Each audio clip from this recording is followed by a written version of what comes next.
अथ एकोनविंशोऽध्यायः। कुमारजी आज्ञा गर्नुहुन्छ, हे अगस्त्य मुनि, तिमी ध्यानपूर्वक सुन। यति पातलका कुरा सुनाए। अब मर्त्यमण्डलको कुरा भन्दछु। पूर्वकालमा मर्त्यमण्डलको दक्षिण भागमा ब्रह्मपुर नामको एउटा नगर थियो। त्यहाँका कम्युनिस्ट ब्राह्मणहरू प्रशस्त सम्पत्ति पाई वेद पुराण आदि शास्त्र अध्ययन गरेर आफ्ना कर्मको पालना गरेर बसेका थिए। त्यही एउटा शिवभट्ट नामका अत्यन्त दरिद्र ब्राह्मण थिए। गरिब पनि तिनी लोभ मोह त्यागेका आफ्नो सत्कर्मको पालना गर्दथे। तिनकी सती नामकी ब्राह्मणी थिइन्। ती विप्र दम्पति अनन्य प्रीतिले बसेकी थिइन्। घरमा धन सम्पत्ति नहुनाले निकै कष्ट पाए र एक दिन शिवभट्टले आफ्नी पत्नीसित भने, हे प्रिय, हाम्रो घरमा सम्पत्ति छैन, त्यसै हुनाले बराबर कष्ट भइरहेका छौँ। अब सम्पत्ति प्राप्त गर्न सिद्ध गणेशको सेवा गरौँ भन्ने सल्लाह गरी दुवै पति पत्नी 8 दिनको मङ्गलबार बिहानै उठी कष्टपूर्वक सिद्धि गणेशको सेवा गर्न लागे। यही क्रमले निकै दिन बितेपछि सिद्धि गणेश प्रसन्न भई दर्शन दिएर, हे शिवभट्ट ब्राह्मण, हे सती ब्राह्मणी, तिमी दुवैको सेवाले म प्रसन्न भए। जे इच्छा छ सो वरदान माग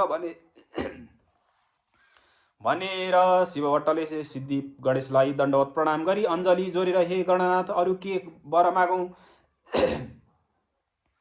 पूर्व जन्ममा नकमाएको हुनाले त्यस जन्ममा दरिद्र भएर कष्ट भोगिरहेको छौ। अब सम्पत्ति पाउने इच्छाले हजुरको सेवा गरेका छौँ। सम्पत्ति दिई कष्ट निवारण गरिदिनुहोस् भनी बिन्ती चढाए। अनि सिद्धि विनायकले आज्ञा भयो, हे शिवभट्ट, आजको 8 दिनमा मङ्गलबार बिहानै आई मेरो पूजा गर्नु। उसै बेला मेरो मुखेर्जी जो देखौँला त्यो घर लगी तसलामा राखी माथिबाट तसलाले छोपिदिनु। 4 दिनपछि छोपेको तसला झिकी हेर्नु, सुन होइरहला अनि सम्पत्ति पाई सुखी हुनेछौ। तिमीलाई सम्पत्ति हुने वरदान दिए। अब आफ्नो घर जाऊ। यति गणेशजीको वचन सुनि शिवभट्ट ब्राह्मण र सती ब्राह्मणीले सिद्धि विनायकलाई दण्डवत प्रणाम गरे। अनि विनायक अन्तर्ध्यान भएपछि उनीहरू घर फर्केर आए। 8 दिन बित्यो र मङ्गलबार बिहानै पूजा सामग्री लिएर ती विप्र दम्पति सिद्धि विनायकको मन्दिरमा गए र उनले अगाडि एउटा लड्डु देखे अनि दुवै पति पत्नीले नित्य जस्तै विनायकको पूजा गरे। अनि त्यो लड्डु घर लगी तसलामा राखी माथिबाट तसलीले छोपिदिए। 4 दिनपछि छोपेको तसला झिकी हेर्दा सुनको लड्डु भइरहेको देखि प्रसन्न भएर सुरक्षित राखे। उसै दिनदेखि शिवभट्ट ब्राह्मण असङ्ख्य सम्पत्ति पाई सुखी भए। 10 घर डुली भिक्षा मागेर खाने शिवभट्टले सम्पत्ति पाएपछि एक दिन आफ्नी स्त्रीसित भने, हे सती, पूर्व जन्ममा दान धर्म गर्न नसकेकाले यस जन्ममा कष्ट भोग्यो। अब सिद्धि विनायकको कृपाले सम्पत्ति भयो।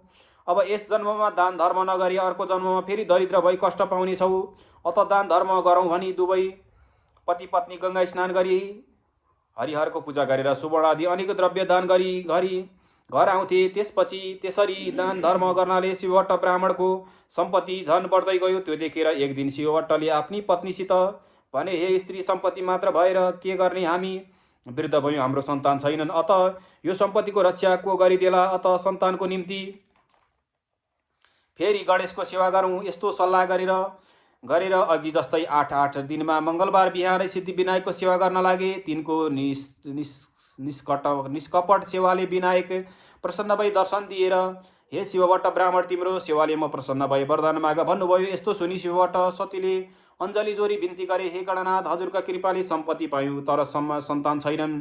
त्यो सम्पत्तिको रक्षा कसले गरिदिला? अत सन्तान दिनुहोस्। तिनको यस्तो प्रार्थना सुनि सिद्धि विनायकले आज्ञा भयो, हे शिवभट्ट, आजको 7 दिनमा बिहान आई यसै गरी मेरो पूजा गर्नु। उसै बेला एउटी गाई आएर तिम्रो मुख हेरिरहनेछन् र तिमीले पनि गाईको मुख हेरेर पूजा गर्नु। अनि गाईले गोब्र्याउनेछन्। त्यो देखेर गोबर भूमिमा खस्न नपाउँदै हातमा थापी घर लैजानु र तसलामा राखी माथिबाट तसलीले छोपिदिनु। 4 दिन भएपछि हेर्नु, कन्या उत्पन्न हुनेछन्। छोरो पनि तिमीले पूर्व जन्ममा राखेका छैनौ। यति पति विनायकको आज्ञा सुनि शिवभट्ट ब्राह्मण र सती ब्राह्मणी दण्डवत प्रणाम गरी घर फिरे। उता विनायक पनि अन्तर्ध्यान हुनुभयो।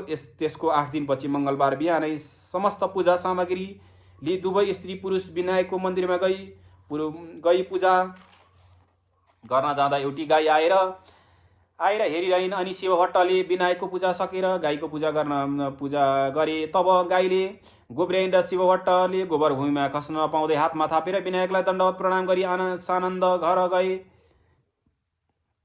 अनि गोबर तसलामा राखी माथिबाट तसलीले छोपिदिए। 4 दिन भयो र माथिको तसला झिकी हेर्दा कन्या उत्पन्न भइरहेको देखे। कस्ती कन्या भने मध्याह्नकालमा सूर्य जस्तै तेज भएकी, पूर्णचन्द्र जस्तै मुखमण्डल भएकी, बासुकी नाग झैँ हात पाउरा बाँधको जस्तै कमर भएकी, सावित्रिका जस्तै पैताला भएकी यस्ती परम सुन्दरी कन्या देखेर शिवभट्ट र सती अत्यन्त हर्षित भई तसलाबाट झिकेर निदान गरिए आफ्नो सुरक्षा गरी पाले। त्यस बालिकालाई खान दूत भएन र फेरि सिद्धिविनायकको मन्दिरमा गई पूजा गरी। अनि गणनाथ प्रसन्न भई, हे शिवभट्ट ब्राह्मण, हे सती ब्राह्मणी, के भन्ने इच्छा छ भन। यस्तो आज्ञा भएको छिनी शिवभट्ट बिन्ती गर्दछन्, हे गणनाथ, हजुरको कृपाले सन्तान पाएँ, तर यस बालिकालाई खाना दूध भएन, त्यही बिन्ती गर्न आएको हुँ। यति सुनेर त्यस बालिकालाई दूध दिए। जाऊ भनेर विनायक अन्तर्ध्यान हुनुभयो। अनि सतीले आफ्ना स्तन निचोरी हेर्दा दूध आयो र त्यस बालिकालाई खाना दिई बढाइन्। जस्तै सीताजी उत्पन्न हुँदा राजा जनकलाई आनन्द भयो, त्यस्तै ती बालिका उत्पन्न भएको हुनाले शिवभट्ट र सतीलाई आनन्द भयो। त्यसपछि योग्य ब्राह्मणहरू डाकी नामकरण संस्कार गराए। ती ब्राह्मणहरूले भने, हे शिवभट्ट, गाईको गोबरबाट उत्पन्न भएकी हुनाले ती बालिकाको नाम गोमा भयो र यी बालिका भाग्यमानी हुनेछिन्, सम्पूर्ण लोकले सम्मान गर्नेछन्। यति ब्राह्मणहरूको भविष्यवाणी गरेपछि शिवभट्टले यथेष्ट भोजन र दक्षिणादि विधाभोग गरे। आगन्तुक सबै ब्राह्मणहरू आफ्ना आश्रममा गए। त्यसपछि ती गोमा नामकी कन्या शुक्ल पक्षका चन्द्रमा झैँ प्रतिदिन बढेर 5 वर्षकी भइन्। अनि शिवभट्ट ब्राह्मण र सती ब्राह्मणले एक दिन कन्यालाई भने, हे पुत्री, हामी गङ्गा स्नान गरेर आउँछौ, तिमी पूजाको निम्ति अक्षता केलाइराखे भनी हराएर दुवै दम्पति नित्य गङ्गा स्नान गरेर हरिहरको पूजा गरी सुवर्णादि नाना द्रव्य दान गरेर आउँथे। त्यही क्रमले दान गर्दा गर्दा अमरावती थर्क्यो र देवराज डराई समस्त देवता साथमा लिई कैलाशमा श्री महादेव कहाँ गएर बिन्ती गरे, हे ईश्वर, मर्त्यमण्डलको दक्षिण भागमा एउटा ब्रह्मापुर भन्ने नगर छ, त्यहाँ शिवभट्ट नामका ब्राह्मण र सती नामकी तिनकी पतिव्रता स्त्री छिन्। ती दुवै स्त्री पुरुषले हजुरको पुत्र सिद्धिविनायकको सेवा गरेर विनायक खुसी भई असंख्य सम्पत्ति दिए। ती शिवभट्टले सम्पत्ति पाएपछि नित्य गङ्गा स्नान गरेर हरिहरको पूजा गरी सोमडा सुवर्णादि नाना द्रव्य दान गर्नाले अमरावती थर्कियो। हे शम्भु, अब अरू बिन्ती गर्दछु। ती शिवभट्टले सम्पत्ति पाएपछि सन्तान भएनन्। फेरि विनायकको सेवा गरे। तब गणेशजी खुसी भएर सकल लक्षणले युक्त परम सुन्दरी एउटी कन्या पनि वरदान दिए।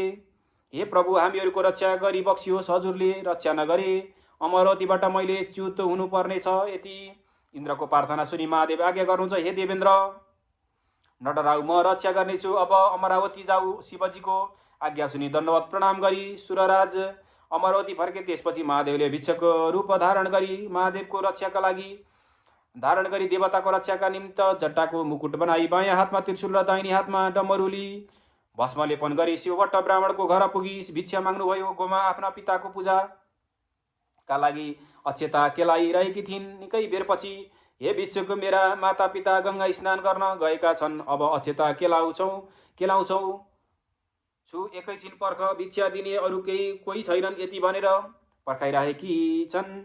अनि अक्षता केलाइसकेर भिक्षाली भिक्षुक रूप श्री महादेव छेउ आई। हे भिक्षुक, मेरा माता पिता घरमा छैनन्, म अक्षता केलाउँदै थिएँ, त्यसै कारण विलम्ब भयो, दुःख नमाना, भिक्षा ल्याऊ भनेर गोमाको यति कुरा सुनि भिक्षुक रूप महादेव भन्नुहुन्छ, हे ब्राह्मणी, यतिका बेर पर्खाई, अब भिक्षा माग्न भिक्षा दिन आएस, म त्यो भिक्षा लिन दिने भए तेरा पिताको पूजा गर्न केलाइरहेको अक्षता दे। यति भिक्षुक रूप महादेवको वचन सुनि गोमाले